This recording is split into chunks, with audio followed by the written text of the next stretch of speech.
Good morning guys. कल के lecture में हमने ओरिजिन ऑफ एक्सरे किया था और एक्सरे का इंट्रोडक्शन किया था और मैंने बताया था कि जब लैम्डा मिनिमम निकालना हो तो हमें इस फॉर्मूले का यूज करना पड़ेगा। एनर्जी दे रखी है तो Hc/E वाला और वोल्टेज दे रखा है तो Hc/eV। अगर लैम्डा की वैल्यू दे रखी है तो हम वोल्टेज, अगर मिनिमम की बात की जाए और मिनिमम वोल्टेज निकालने के लिए बोला जाए तो भी हम यही फॉर्मूला यूज करके मिनिमम वोल्टेज कैलकुलेट करेंगे। और आज इसी पे हम एक दो न्यूमेरिकल देखते हैं, फिर हम नेक्स्ट टॉपिक करेंगे। जैसे हम इस एग्जांपल में देखते हैं। देखो, calculate the minimum voltage that must be applied to an x ray tube produce X ray photons of wavelength 0.1 angstrom given. H दे रखा है हमारे पास, एच की वैल्यू जो कि प्लैंक्स कांस्टेंट है। सी की वैल्यू दे रखी है हमारी speed of light and E charge की वैल्यू दे रखी है। तो हमें यहाँ पहले ही मेंशन कर रखा है हमें क्या निकालना है, मिनिमम वोल्टेज। तो मिनिमम वोल्टेज निकालना है तो हम कौन सा फॉर्मूला यूज करेंगे, lambda is equal to Hc/eV वाला। तो वहाँ से हम क्या करेंगे, V की वैल्यू निकाल लेंगे। V हमारा वोल्टेज है तो क्या आ जाएगा, H। इन्होंने दो फॉर्मूले यूज कर रखे हैं क्योंकि हमें C की वैल्यू दे रखी है और H की वैल्यू दे रखी है। तो अगर हम फॉर्मूला यूज करें तो क्या आ जाएगा हमारे पास, EV इज इक्वल टू Hc/लैम्डा मिनिमम। लैम्डा मिनिमम की वैल्यू रख देंगे, E की वैल्यू रख देंगे, Hc की वैल्यू रख देंगे और इधर क्या आ जाएगी हमारे पास, मिनिमम वोल्टेज की वैल्यू कैलकुलेट कर लेंगे। ये हमारे पास जो में दे रखी थी ना, अंगस्टन में दे रखी थी, तो सब कुछ हमारे क्या था, जूल सेकंड में था। तो हम एक यूनिट में लेके आने के लिए हम इसको क्या कर लेंगे, जो हमारी लैम्डा मिनिमम है उसको हम मीटर में चेंज कर लेंगे। जब लैम्डा मिनिमम होगा तभी तो हमारा वोल्टेज मिनिमम होगा। तो लैम्डा मिनिमम के लिए मैंने बताया ही था फॉर्मूला यूज करना है, क्या तो आपको यूज करना है lambda is equal to Hc/E या lambda is equal to Hc/eV, फिर V इज वोल्टेज। तो ऐसे हमारे पास न्यूमेरिकल आते हैं। अगर आपको V की वोल्टेज दे रखी होती है, V मिनिमम की और लैम्डा मिनिमम की हमसे निकलवाते तो भी आपको यही फॉर्मूला यूज करना है। एक ये न्यूमेरिकल है जो कि हमारा एग्जाम में आया भी हुआ है, फाइंड द शॉर्टेस्ट वेवलेंथ। देखो, शॉर्टेस्ट है मतलब मिनिमम वेवलेंथ की बात की गई है, present in the radiation from an x ray tube whose accelerating potential. अब हमें क्या दे दिया, V की वैल्यू दे दी है और हमें H की वैल्यू पता होती है, C की वैल्यू पता होती है, E की वैल्यू पता होती है। वहाँ पुट करके हम फॉर्मूला यूज़ करेंगे lambda minimum is equal to Hc/eV और आपको सारी वैल्यू पुट कर देनी है। वहाँ से हमारी जो लैम्डा की वैल्यू आएगी वो लैम्डा मिनिमम होगी। अगर आपको यूनिट का ख्याल रखना है सोल्व करते हुए, अगर मीटर में ही अगर SI यूनिट ले रहे तो SI में लेना, CGS लेना तो CGS से लेना। यूनिट सेम होनी चाहिए सारे जितने भी हम यूज कर रहे हैं। ये ऐसे हमारे लैम्डा मिनिमम और V मिनिमम के क्वेश्चन बनते हैं जो अब तक हमने फॉर्मूला किया था। अब हम नेक्स्ट टॉपिक करते हैं।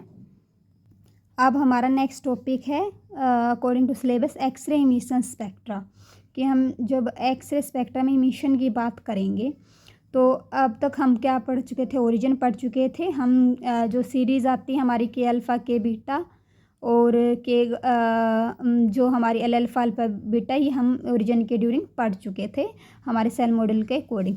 अब हम बात करते हैं इमिशन स्पेक्ट्रा की। फॉर एवरी फील्ड सब सेल और जो हमारी फील्ड सेल होती है या सब सेल होती है उसके लिए spin and orbital and total angular momentum are zero. जो कम्प्लीटली फील्ड होती है, जैसे हमारा अगर हम बात करें कि के अंदर हमारे 2 इलेक्ट्रॉन आते हैं, तो अगर 2 इलेक्ट्रॉन के कम्प्लीटली फिल है और एल में एक भी इलेक्ट्रॉन नहीं जाता, तो जैसे हम बात करें हीलियम की, हीलियम के पास कितने होते हैं, 2 इलेक्ट्रॉन होते हैं। तो अगर दोनों ही के सेल में चले जाएंगे तो स्टेबिलिटी है। तो उधर उसके लिए जो टोटल एंगुलर मोमेंटम होती है, ऑर्बिटल और स्पिन एंगुलर मोमेंटम होती है, वो क्या होती है, जीरो होती है।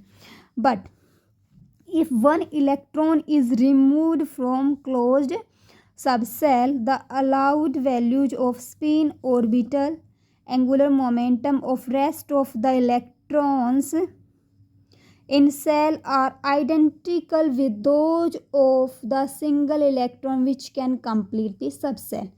कि ये हमारी बात कहती है कि अगर हम कंप्लीट सब सेल है। जैसे हमारे पास के में होते हैं हमारे पास 2 और एल में होते हैं हमारे पास 8। तो हमने 8 में से क्या निकालिए, एक इलेक्ट्रॉन निकालिए, तो कितने बच गए 7। तो जितने 2 के में हैं और 7 ये 9, जितने 9 इलेक्ट्रॉन के हमारे पास स्पिन ऑर्बिटल एंगुलर मोमेंटम होगी वो इस 1 इलेक्ट्रॉन के इक्वल होगी, क्योंकि ये हमारा क्या बनाता है, ये अगर 1 इलेक्ट्रॉन इसके अंदर चला जाए तो हमारा सब सेल क्या हो जाए, कंप्लीट हो जाए। तो जितने इलेक्ट्रॉन किसी भी सेल को कंप्लीट बनाते हैं, पूरे हमारे जो एटम है, एटम की सभी सेल में अगर फिल करते करते हम लास्ट सेल में जाते हैं तो लास्ट सेल को कंप्लीट बनाते हैं, उतने इलेक्ट्रॉन की स्पिन एंगुलर और टोटल एंगुलर मोमेंटम जितने उसमें रह गए जो इनकम्प्लीट हैं उसके इक्वल होती है। दस द स्टेट्स ऑफ NP1, अगर इस तरह हम बात करें तो NP1 क्या है कि P में एक इलेक्ट्रॉन है, ND में भी एक इलेक्ट्रॉन है, और सेम होंगे जैसे कि NP5, क्योंकि अगर 5 में एक हो जाए तो P6 बन जाए हमारे ऑर्बिटल के पास। कि NP1 मतलब अगर 1 में अगर हम 5 में अगर 1 इलेक्ट्रॉन चले जाए तो कंप्लीट ऑर्बिटल बन जाता है। ऐसे ही D में अगर 9 चले जाए तो कंप्लीट बन जाता है। तो इस ND1 का और ND9 का सेम हमारी स्पिन ऑर्बिटल और angular momentum total angular momentum same होगी। ऐसे NP1 की और P5 की होगी। N की वैल्यू चाहे कुछ भी हो 1 2 3 शो ऑन। तो hence quantum number NLJ of subcell with 1 electron missing or ejected are identical with those electron which can complete the subcell। ये वही बात है कि अगर हम जो इलेक्ट्रॉन उस सेल को कंप्लीट कर रहे हैं और जो उन सेल के बिना सबसेल का जो हमारा कॉन्फ़िगरेशन है दोनों का ही क्या होगा, हमारे लिए NL और J की वैल्यू क्या होगी, सेम होगी। Since the x ray level resulted from the removal of an electron from a given subshell, कि हमारी एक्सरे कब आती है, जब हम एक इलेक्ट्रॉन को सबसेल से क्या करते हैं, इजेक्ट आउट करते हैं, उसी से एक्सरे आती है। तो इसीलिए हम इसकी बात करें, इमिशन स्पेक्ट्रा की बात कर रहे हैं एक्सरे के स्पेक्ट्रा के केस में। It can easily be seen that a vacancy created in complete cell produce the same level as the presence of a single electron in that cell but in reverse order। मतलब जो हमारी होगी, जो हमारी value होंगी NLJ के reverse order में होंगी। बट क्या हो गए, अगर हम ओवरऑल की बात करें, मैग्नीट्यूड लेके बात करें तो क्या होगी, हमारे पास सेम होगी, जो कि इलेक्ट्रॉन उसको कंप्लीट बनाते हैं और जो इनकम्प्लीट सेल में जितने इलेक्ट्रॉन है अब तक वो उसको क्या करते हैं, सेम NLJ की वैल्यू होगी। नेक्स्ट टॉपिक हमारा पॉइंट है हमारा, for each values of N there are N-1 values of L। ये तो हमें पता है कि L की वैल्यू क्या होती है, N-1, और J की वैल्यू आपको पता ही है, हम पहले भी एटॉमिक फर्स्ट में पढ़ चुके कि J की वैल्यू क्या होती है, हमारे पास L+- से L+S तक वैल्यू जाती हैं और मैग्नीट्यूड होता है इसका। और S की वैल्यू आपको पता है क्या होती है, 1/2 अप अगर इलेक्ट्रॉन की अप स्पिन है, और S की वैल्यू -1/2 अगर लोअर स्पिन के हैं। तो आगे हम अगर L सेल एग्जांपल निकाला हमने, L सेल के लिए N की वैल्यू क्या होती है 2, तो L की वैल्यू कहाँ आ जाएगी N-1 तक, 0 और 1। S की वैल्यू 1/2, तो J की वैल्यू क्या जाएगी N-L से L+S तक, तो 1/2। अगर हम बात करें तो J की वैल्यू क्या हो जाएगी, जब L की वैल्यू 0 है तो S की वैल्यू 1/2, तो J भी 1/2, और L की वैल्यू 1 है और S की वैल्यू 1/2 है, तो J की वैल्यू आ जाएंगे हमारी 1/2 और 3/2। तो हमारे पास J की 3 वैल्यू आ चुकी है, 1/2, 1/2 और 3/2। अब हम स्टेट बताएं तो एक तो S वाली बन जाएंगे और ये 2 P के साथ बन जाएंगे। तो हमारे 3 जो L लेवल है वो 3 लेवल में स्प्लिट अप हो जाएगा। तो जो हमारे अगर बात करें हम जनरल, अगर हम ये L और J की विदाउट वैल्यू निकाले बिना L को स्प्लिट अप करना चाहते हैं तो N की वैल्यू से भी हमें पता चल जाता है कितने लेवल में स्प्लिट अप होगा। हर एक N लेवल के लिए 2N-1 लेवल में क्या होता है, हर एक लेवल स्प्लिट होता है। जैसे अगर आप यहाँ से भी देख सकते हैं N की वैल्यू क्या L के लिए 2 है, तो 2 की वैल्यू रखना 2 × 2 4, 4 - 1 3, तो हमारा कितने लेवल में टूटा है, L लेवल 3 लेवल में। ऐसे ये हमने टेबल बना रखी है जिसके अंदर है ना हर एक सेल को मैंने ये बताया है कि कितने लेवल में टूटेगा। तो के वैल्यू एन की वैल्यू 1, एल की वैल्यू 0, तो जे की वैल्यू 1/2। तो एक ही स्टेट लेवल होगा के लिए और ये स्टेट होगी। और यहाँ भी रख के देखते हो एन की वैल्यू को तो भी 1 ही लेवल आएगा। जब बात करते हैं एल की तो 2 है, तो हमारे अभी हम इन्हें निकाला ही है 3 लेवल में टूटेगा, उनको नाम देंगे L1 L2 L3। ऐसे ही आप एम के लिए निकाल सकते हैं। 3 है, एल की वैल्यू आएगी 0 1 2 और ये जे की वैल्यू आ जाएंगी। फॉर्मूले में पुट करने के बाद ये कॉरस्पॉन्डिंग स्टेट आ जाएंगी और M1 से M5 तक हमारे पास 5 एनर्जी लेवल आ जाएंगे। अगर एन की बात करेंगे तो एन की वैल्यू होती है 4, एल की वैल्यू जाएगी 0 1 2 3 एंड जे की वैल्यू 1/2 1/2 3/2 3/2 5/2 5/2 7/2। इस फॉर्मूले में रखने के बाद तो स्टेट हमारी जाएंगी एस से लेके एफ तक जाएंगी और 7 लेवल्स होंगे N1 से लेके N7 तक। अगर आप डायरेक्ट देखना चाहते हो तो 2n-1 में रख लेना। 2 × 4 8 8-1 7 लेवल में स्प्लिट अप हो जाएगा हमारा n लेवल। हम जैसे हमने एनर्जी लेवल डायग्राम देखे थे ओरिजिन में, अगर इसके अब हम पहले एक ही के की बात करते, एक ही एल लेवल की बात करी थे, परंतु अब हमने स्प्लिटिंग की बात कर ली है। तो हम हमारे एनर्जी लेवल डायग्राम कैसा हो जाएगा कि के लिए तो हमारे पास 1 ही बचेंगे, एल के लिए 3 हो जाएंगे, एम के लिए 5 हो जाएंगे। ऐसे आप एन को भी शो कर सकते हो। एन के लिए आपको 7 लेवल ड्रॉ करने पड़ेंगे। और हम इमिशन स्पेक्ट्रा दिखाएंगे तो देखो जैसे के में वैकेंसी क्रिएट हुई तो एल वाला उसकी क्या करेगा, फिल करेगा, तो हमारे पास के अल्फा आती थी। ऐसे ही अगर एम वाला करता तो के बीटा थी। तो ये अब जब लेवल स्प्लिट हो गया, लेवल स्प्लिट हो गया, तो ये लाइन जो हमारी मिल रही थी के अल्फ़ा, ये भी स्प्लिट अप हो जाएगी। और जो हमारा ट्रांजिशन रूल होगा हम लिखेंगे the x ray line occur as resulted of transition from one is excited state to another.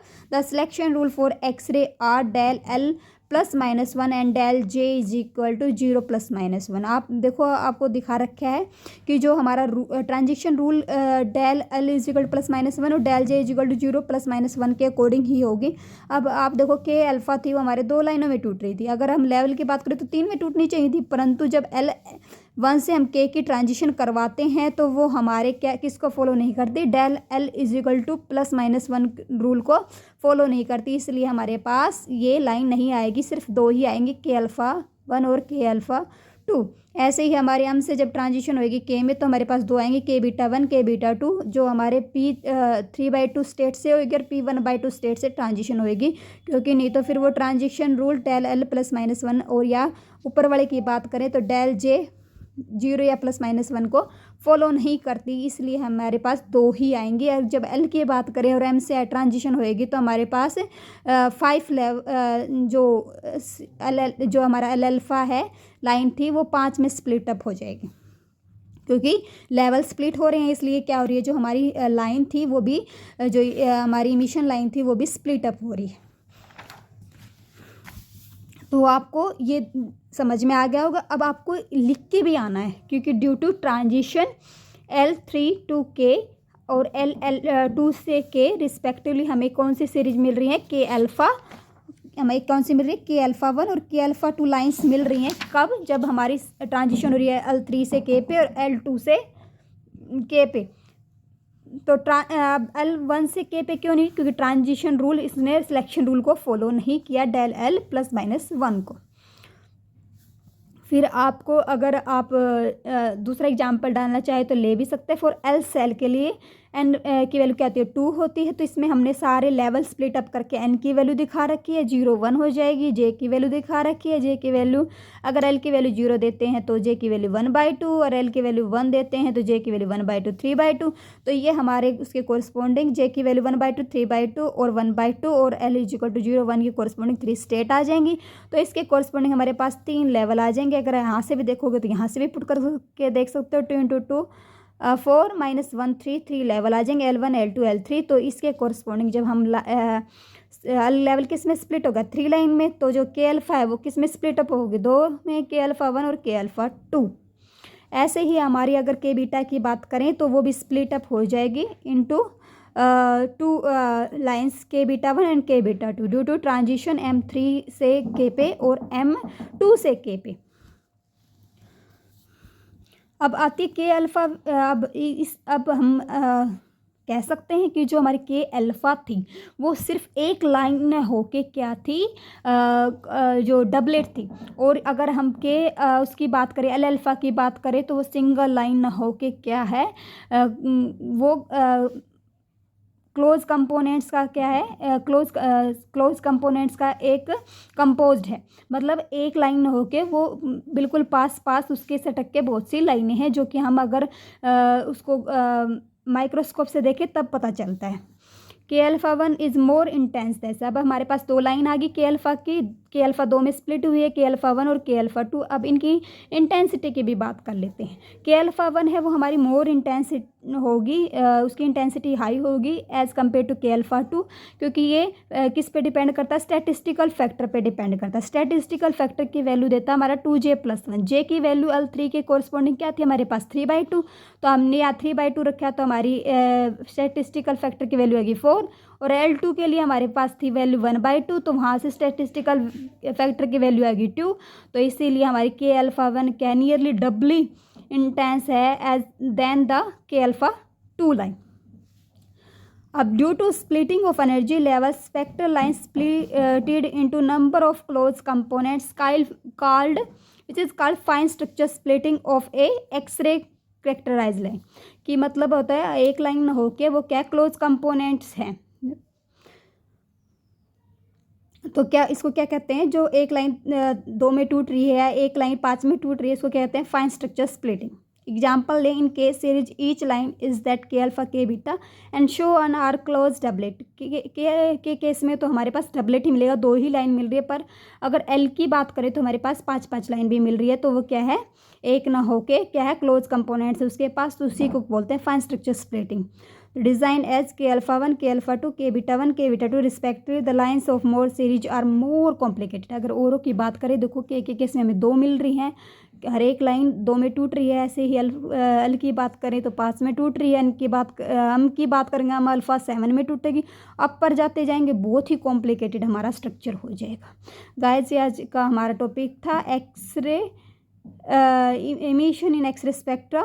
और आपको अगर मेरा कंटेंट या मेरी वीडियो का कंटेंट आपको हेल्पफुल लगे तो प्लीज़ शेयर एंड सब्सक्राइब कीजिएगा।